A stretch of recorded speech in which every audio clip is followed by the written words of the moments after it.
Magandang gabi po sa inyong lahat. Kamusta po kayo? Panibagong video na naman po ang aking ihahandog sa inyo. Magluluto po pala ako ng ulam namin ngayong hapunan. Ang lulutuin ko po ay tortang sardinas na may kasamang itlog dahil ayun ang favorite ni Jangjang ulam.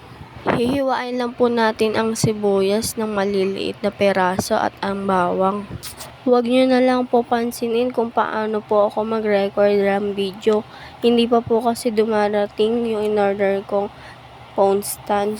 At ayan, natapos na din natin hiwain ng sibuyas bawang. Ang gamit pala nating sardinas ay mega sardines at isang itlog at isang magic sarap. Buti na lang easy open ang nabili kong mega sardines. Kaya hindi na ako masyado nahihirapan i-open. Isasalin na po muna natin sa isang plato ang dalawang mega sardines. At tatanggalin natin ang laman sa sabaw.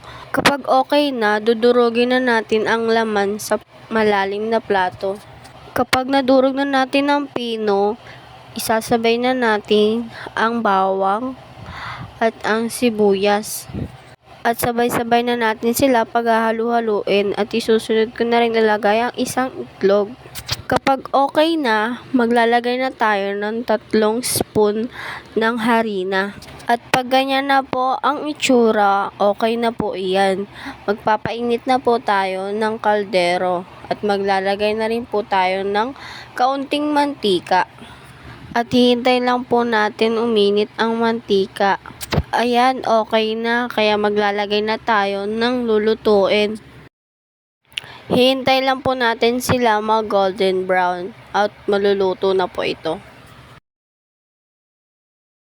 Ayan na po pala ang pangalawang salang. At ayan, luto na lahat. Nagluto na rin po pala ako ng itlog. Hanggang dito na lang po ang aking video. Salamat sa panonood.